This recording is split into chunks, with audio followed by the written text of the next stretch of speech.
right, folks.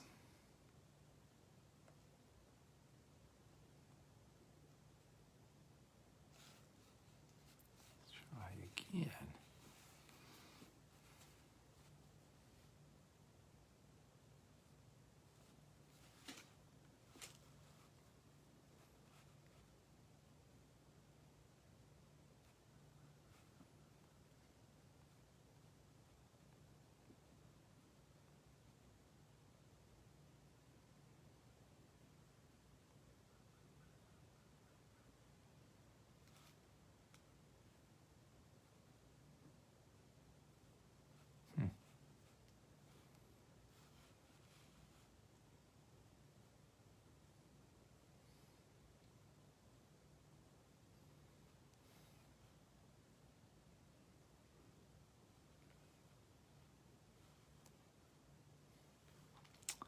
All right. Good Tavach, Shavua Tov, a good week. And Freilichen, whoever is in Jerusalem now, is celebrating. I'm sure everybody had a wonderful Purim and a wonderful Shabbos. And it's great to be back with everybody here. We say good morning to Brandon, to Eugenia in Calgary, Alice in Baltimore, Irma is with us in St. Martin, Bracha, hello and welcome from, thank you for joining, Linda, good Vach, good morgen to you and your sister, and your father perhaps is with us. That would be amazing. Denise and Linda. In New York, Linda is with us from the Netherlands. Hello. David and Batya from Montreal. Thank you for joining. And Yaakov, good vach to you. Annie, welcome. Remind me from where?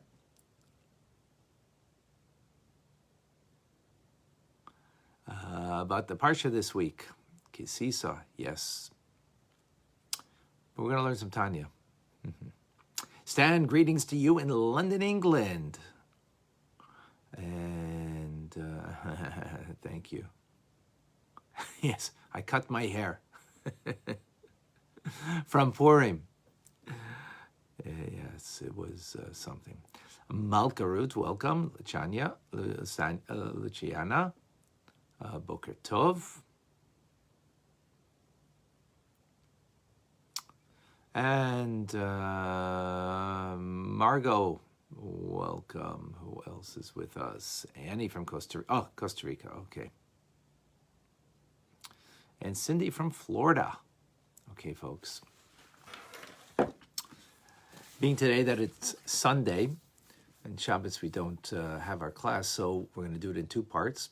We're going to do Shabbos part, which is a conclusion of chapter 34 and a conclusion of a part of Tanya.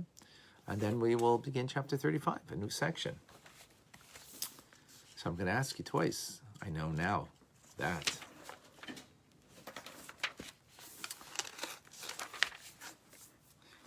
So we conclude chapter 34.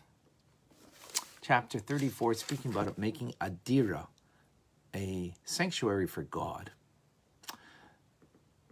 In the previous chapter, we spoke about in our minds that we have the proper faith in our thoughts. We can entertain the fact that we are part of God, absorbed in God, not separate from Him. We're always close, and that brings great joy. And we go further, not only in the notion of the faith that I have of that God is the only reality, is there a closeness to God, but I can actually make a sanctuary for God. And what does it mean, a sanctuary? It means to reveal God. Sanctuary is, as the Jewish people, we're commanded to make a sanctuary, a home for God. The whole world belongs to God. God is everywhere. No place that is empty or void of of God, but that doesn't mean God's revealed. Sanctuary means God being revealed. Yes, God is,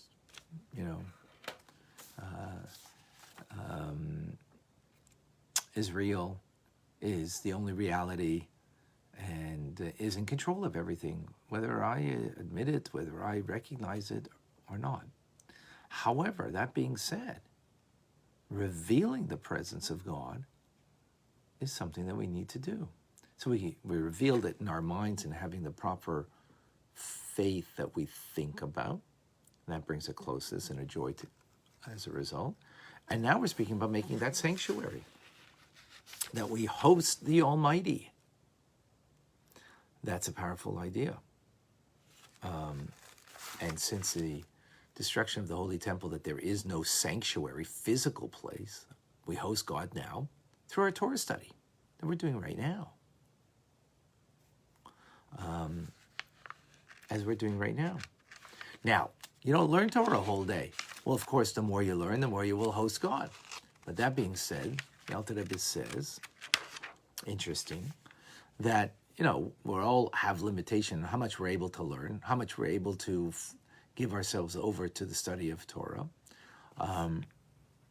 But the very fact that we would want to, and we have the intention to be constantly, consistently engaged in study Torah, we would like to do it a whole day. I'm sure we would. Except we have other obligations. We have other responsibilities, so we can't. So as a result of that, there is a concept that it is considered like you're learning a whole day. And you're making an abode, a sanctuary for God.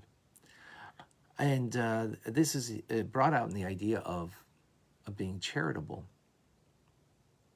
That we also make an abode for God by being charitable. But when you're giving charity, you're not doing it a whole day. And not only that, at most you should give from your net earnings is 20% to charity. So what's with the other 80%? So the 4/5 are elevated by the 1/5. In other words, even the 4/5 become, an abode for God. Because they're elevated. Because just like sacrifices, when you bring a meal offering, you bring an animal offering on the altar, it elevates all of the elements in the universe, meaning the meal offering of let's say barley or flour, it elevates all of that species or all of that barley, not just what you brought, but all of that within creation through that offering. And likewise, the animal offering, it elevates all animal the animal kingdom. So likewise, when I'm giving charity, it elevates all of the rest of money that I have. That it too becomes an abode to God. Aside from the fact that when it comes to the money, the 4/5 that I keep, I'm spending it on food, on drink, that gives me strength that I can now do a mitzvah. That I can study Torah, I can pray, I can do a mitzvah. So then that for sure is another reason why it's incorporated in creating the abode, the dwelling, the sanctuary for God. So when you're earning your profits, so you're only distributing, again, up to 20% at most to charity. In other words, of what you're obliged to. You can go beyond that, but what you're obliged to. All of the rest of the profits also become an abode for godliness because you're using it in some manner, in some way, to study Torah, to pray, to do good. To do good. So what we have over here is a great sense of joy that we can, spend our day in the things that we do to create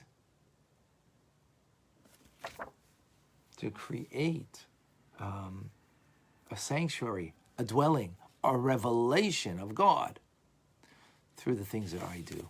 That's very powerful. So let's recap about the different types of joy that we can have in our lives as we conclude chapter 34. And we conclude this section of Tanya that was about bringing joy. We need to live with joy in our lives. Joy is not an emotion. It's not a feeling. It's a disposition. It's a mindset. It's an attitude. And we need to have that in our lives. Right? Why? Because there's things that bring us down, that sadden us. And we'll actually conclude with an idea with that. But there's things that bring us down. And things that should rightfully bring us down, our failings, on some level, which we'll get to. But joy is the common, it's the way we've got to, have our day, run our day, should be our day. Without that, we can't struggle with life's challenges.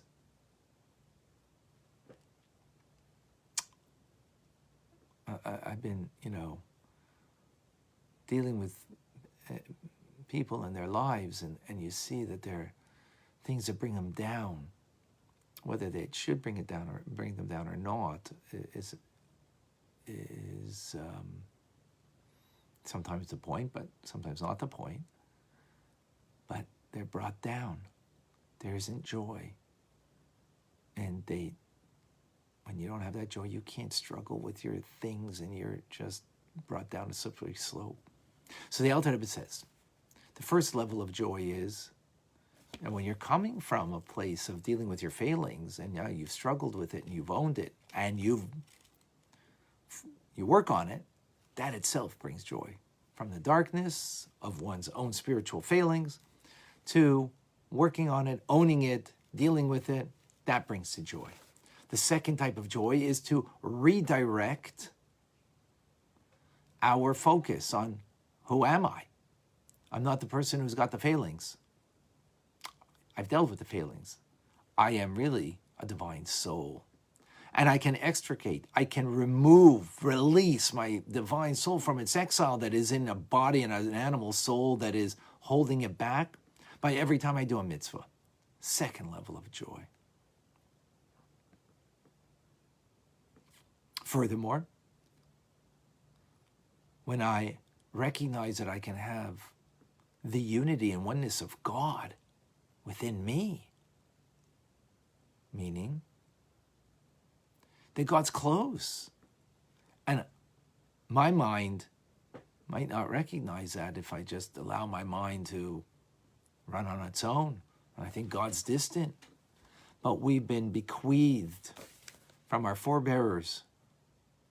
And as the Torah teaches, and our great teachers have taught us, the Alter Rebbe being one of them, of course, or the main one in this respect, that the true faith and unity, and the true faith that we have in God is the unity of God. Not that there's just God, He exists, but He's the only reality.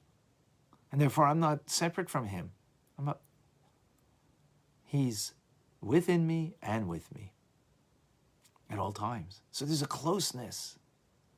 That awareness that I have in my thoughts of that closeness brings me a joy. Because the worst thing in life is to be alone, to feel disconnect. We know that on a human level. That is deadly. That's the virus is created. And that's why it's so important that we're learning this. Because we're not alone.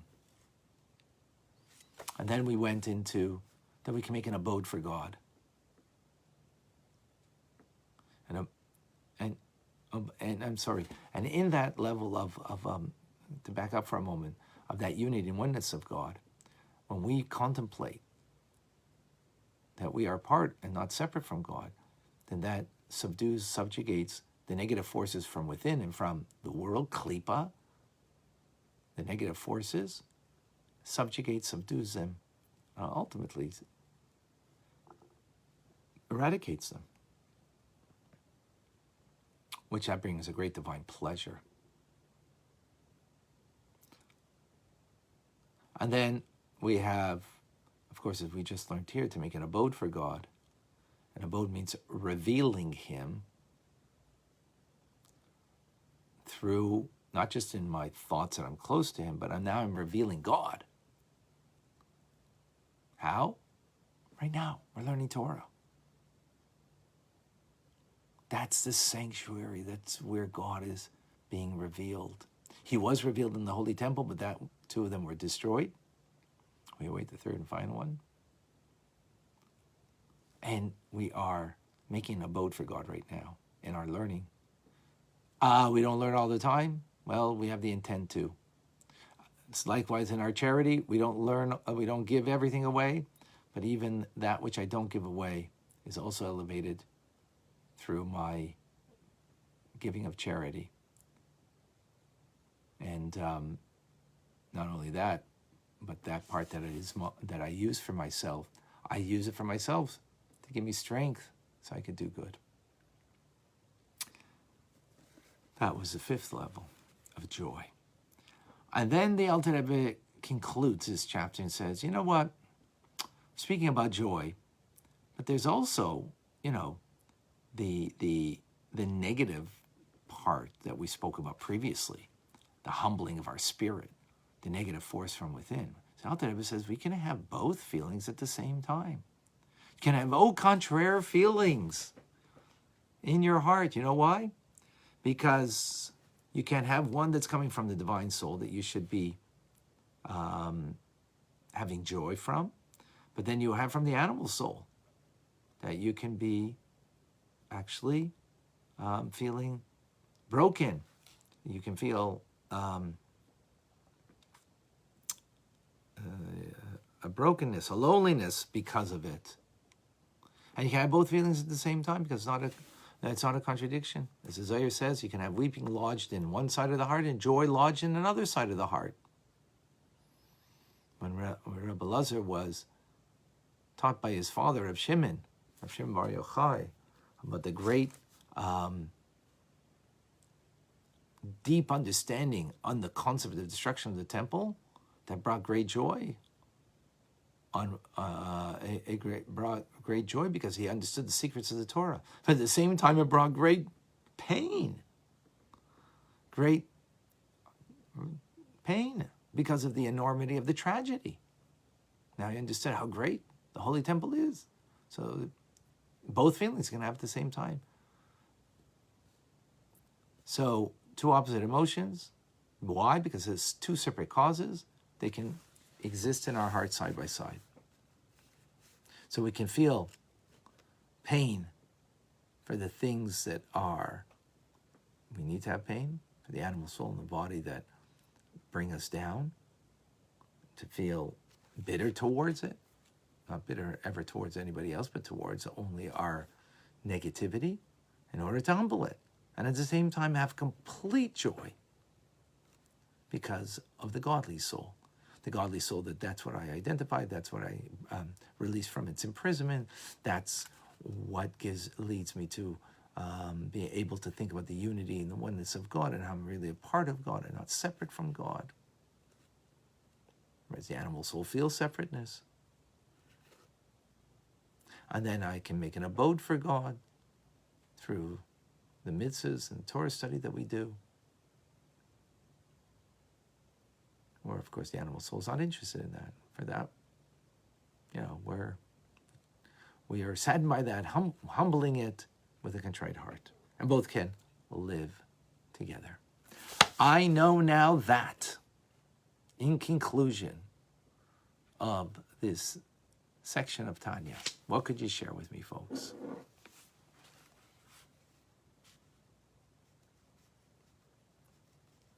Oh, well, welcome a lot more people on here.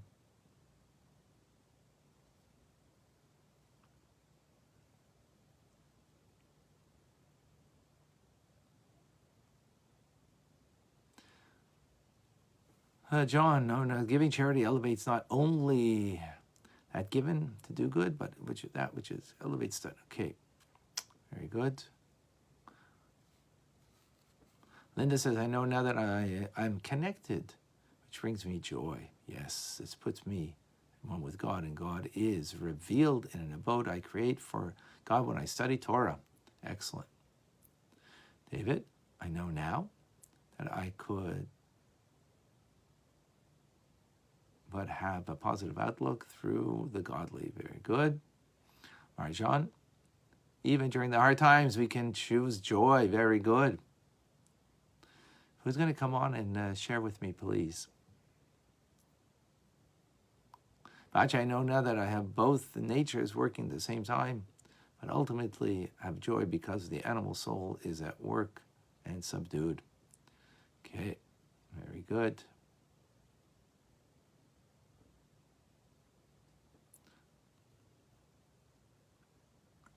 Anybody?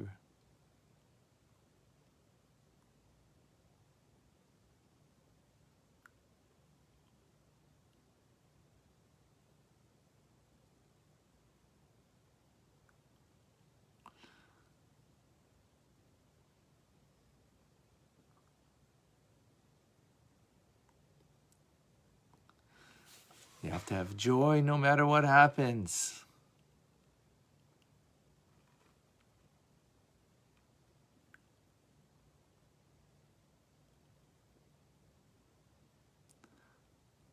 Okay, anybody ready to come on, please? Okay, maybe it'll be for the next section. All right, folks.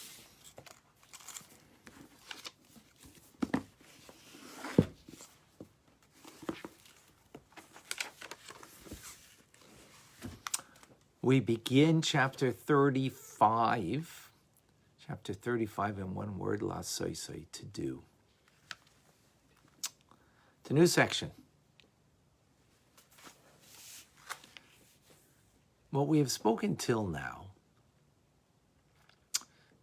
is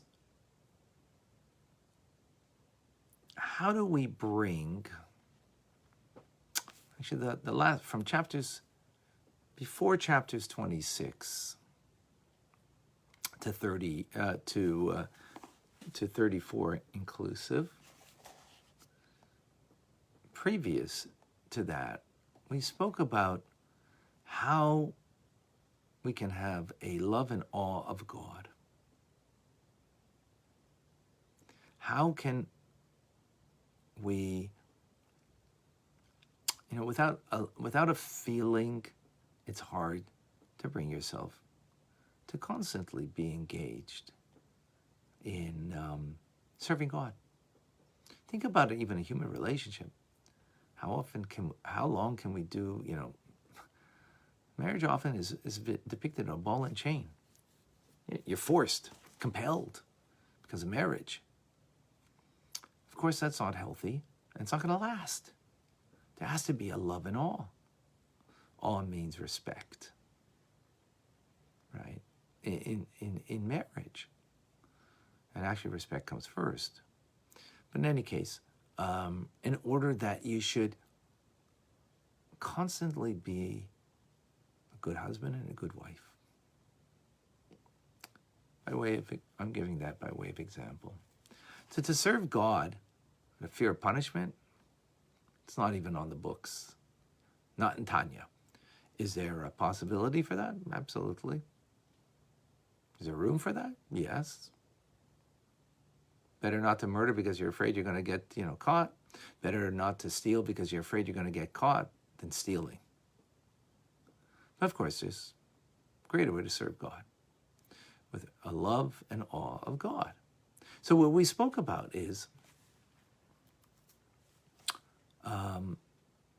we spoke about love. Let's use the love right now. And it's really the two come together. That comes from understanding the greatness of God. Understanding how great God is and how and appreciating that with your mind, that it feeds your heart. That either you have a palpable feeling in your heart, or at least you have a intellectual love or an understanding heart. And that leads you to do what God needs you to do, right? That leads you to behave in thought, speech, and action in an appropriate way. Then we went further and said, well, that's not so close to everybody. Not everybody has the capacity to appreciate, has learned enough Tanya, learned enough Hasidic teachings, that they have what to think about, meditate upon, in order to inspire the heart, that from the mind to the heart brings us to act, right? And therefore, we spoke about an inherent love that there is of the soul. And that soul is a part of us. So it's closer. You just have to reveal that which is the deeper you in your soul. Fine? And therefore, love there is about, love is not an end. Love is a means. Love is a means to bring you to do for God, to do what God needs from you. That's what love is. Love and all, of course, right? That's what it is. So when we said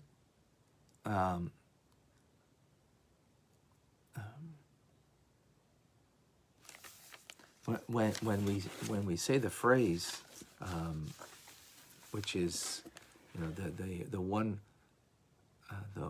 verse of the Torah in Deuteronomy that all of Tanya is based on, is Kikorav Hadavar Me'oid, that this thing, this relationship, this Torah mitzvahs is very close to you, in your mouth and in your heart to do. So we spoke about your heart is in your heart only to bring you to do for God. So the feelings are there to bring you to do. So now we are taking this concept of lasoise, to do. And we need to elucidate this more. What does it mean that it's very near to you? Very close to you. God. Right? In your speech, mouth, and in your heart, which is your thoughts and your feelings, that you may do. Right? So, till now we spoke mainly about how the heart brings you to do. That it shouldn't be ball and chain. But the heart brings you to do for God. We need to understand this more deeply now. We're going to take it to another level, right? But before we get there, we need to understand something else. Alter Rebbe says a huge question about the Beinani. Remember the Beinani? Hopefully we are BIT's Beinani in training, meaning that we're given over to the fact that we need to improve ourselves in our connection to God in thought, speech, and action. And we're working to the direction that we have mastery. So the Beinani is not a righteous person. The Beinani has not transformed their inner workings, which is their heart. There still lurks in the depths of the heart negative forces, negative feelings to others, lust and desires to things that are not healthy, that are not godly, might even be prohibited, and they lurk there in the heart. Now the Beinani doesn't meditate on those thoughts when it comes to the mind, comes to the thoughts, doesn't allow it to play its record, right? Pushes it away, as we've learned previously. But it's still there. It remains in full strength in its potency It's not being diminished. So what's the purpose of the Beinoni if he can't transform himself? So you say, well, he wins the battle all the time. Wins the battle of not allowing the animal soul and the body to take control of the Beinoni's life. And that's an amazing achievement. Humanity winning the battle all the time. But you haven't won the war because it still lurks there, the negative force. So, well, that gives pleasure to God all the time that you win the battle, right? So here's the difficulty the Alter Rebbe has, and this might be a little abstract. I'll try to explain it best. The way we understand the godly soul, it isn't like, in a boxing, wrestling match, two components on different sides of the ring. And now, them come out and may the best one, best man win, right? That's not what it is. That's not what it is. What is it then? It's that the godly soul and the animal soul are actually intertwined, vested one into the other, enclosed one into the other. They're not separate from each other. If they were separate from each other, then you would say the whole purpose of the Beinoni is to always overcome the opponent. So, TKO, not 99 out of 100 times, 100 out of 100 times. Whoa, amazing. That's the Beinoni. But that would be only true if they were two separate identities or two separate beings that were separated from each other. But the way it's explained and understood is they're really enclosed together, meaning the godly soul is meant to actually transform the animal soul. To transform it, to change it, not just to beat it up. That's the metaphor of enclothement. If that's the case, I mean, he ain't doing that. Because the animal soul still remains strong, always. It's not weakened because you've won the battle. So it just regroups and now becomes stronger in order to try to win the next battle. So the Beinoni is just really good and doesn't. We fail. We have failings, We might win 70 out of 100. We might win 85 out of 100. We might win only 35 out of 100, God forbid. But we don't win 100 out of 100. That's a Beinoni. But still winning, you won, but you left this, godly soul, animal soul. Beat him up, took away that negative thought, pushed it away. You want to bit your tongue, you wanted to say some Lashon Hara, you knocked it down, didn't give it its chance. But that's only if they're apart from each other. But if they're enclosed from each other, the metaphor then is, or the understanding of that is, that there has to be something transformative. That the godly soul didn't come just to win the battle one after the other, but it is actually to transform the animal soul. But the animal soul hasn't been transformed. It still remains strong. It still has its agenda. It's not like a righteous that has transformed. So then what's the purpose of the Beinoni? It's not just to win the battle. There has to be something transformative over here. And that's where we're going. A new understanding of the purpose of the Beinoni. What the Beinoni is going to achieve. Something unique. We're not going to get there today to process. But with that, the Alter Rebbe then quotes the Zohar. And this will be the basis of our new understanding. So folks, we're going to quote the Zohar now. And we're only going to quote it today. We're not going to explain it. That'll be tomorrow's class. Okay? So, the Zohar quotes from the Yenuka, child prodigy. On the verse, in Koheles, Ecclesiastics, the wise man's eyes are in his head. Wow, that sounds very wise. The Zohar asked on King Solomon in this statement, what does this mean? Where else are the person's eyes, if not in their head? So Zohar explains that this is what it means. That a person, a man, should not go 4 cubits, 6 feet, with their head bare. In other words, not covered. Why? Why shouldn't you go 4 cubits, 6 feet without your yarmulke on for a Jew, for a man? Because the Shekhinah, the divine presence of God, rests upon the head. Therefore, every wise man has his eyes in his head. What does it mean, his eyes? Where do your eyes go? Where you're interested. Where do you look? Where you find interest. So the word eyes over here means, where's your interest? Every wise man, their interest should be on their head. Meaning, on their head, that the light of the Shekhinah, of the divine presence of God, should always be on one's head.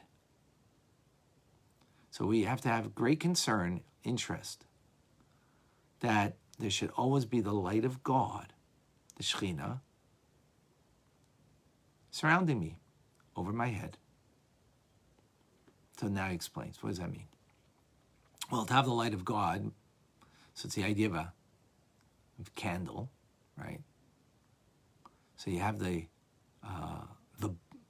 body of the person is likened to the wick, right? The body, my body, is the wick that holds on to a flame, which is the divine presence of God that's over me, over my body, right? And as King Solomon says, let there be no lack of oil. So here, I'm sorry, it's not a candle, which would be wax, but it's oil. Above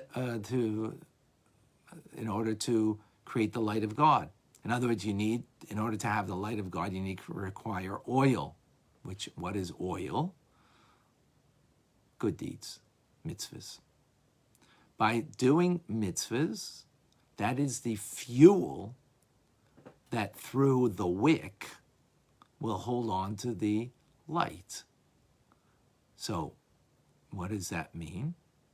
That my mitzvah will be the fuel that will be done through the body, the wick, that will then create the presence of God that will be over me at all times. Therefore, a wise man, their eyes, their interests are always to make sure that there's never a lack of oil, meaning good deeds, mitzvahs, in order that there should always be that fuel to be able to go through the wick, the conduit of the wick, which is the body, that will then create the light of God, the presence of God that will always be there with me. What an amazing metaphor. What does this mean? Stay tuned. Ad Kan, till here is the teachings of the Zohar. What does that mean? Tomorrow's class, we'll start our journey on this next part of Tanya, but this is an important metaphor to remember all the details of it, right? Very important.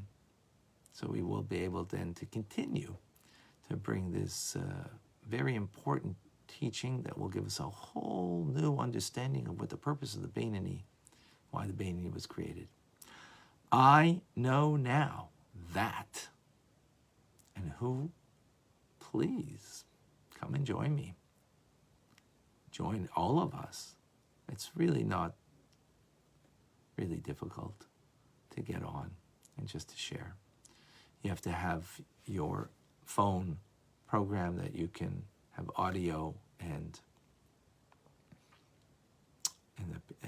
video working for Facebook, and you have to have your phone horizontal, so that way you can get on. So who is ready to share? So Eugenia says, I know now that the animal and godly souls are not two separate entities, they are intertwined. The real purpose of Veda, of the Beinoni, is to transform the animal soul. And of course that becomes then the question.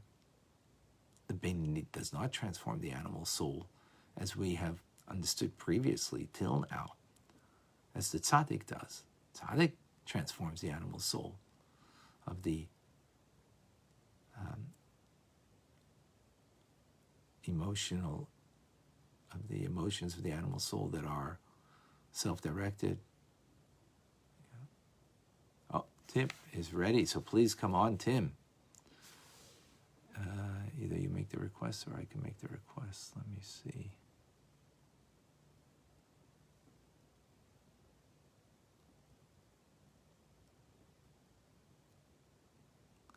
Tim, you don't come up.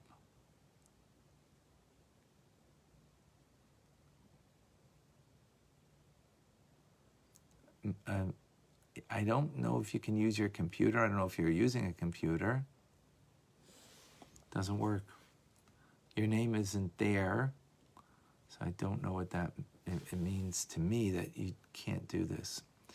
Katie, are you able to? Michelle or Linda? No, Linda, I don't have.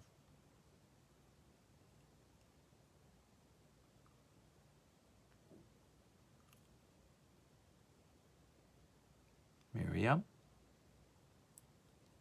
Eugenia, Arena we just had.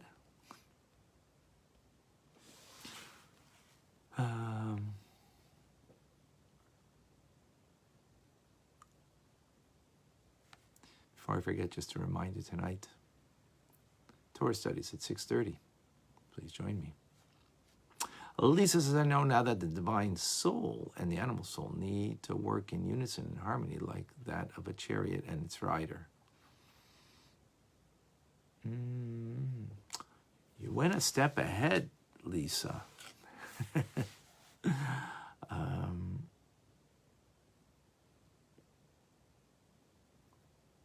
Yeah, I don't know if that's the way it's going to be.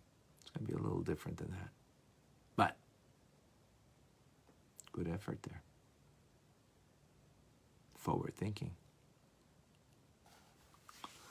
Okay, Michael.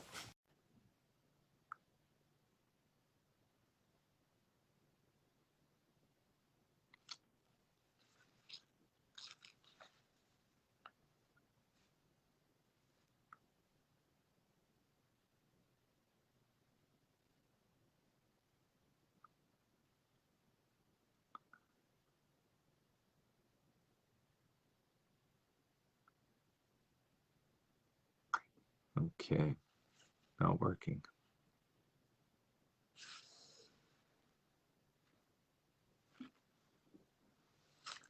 No, doesn't seem like it's working. All right, Michael. All right, folks.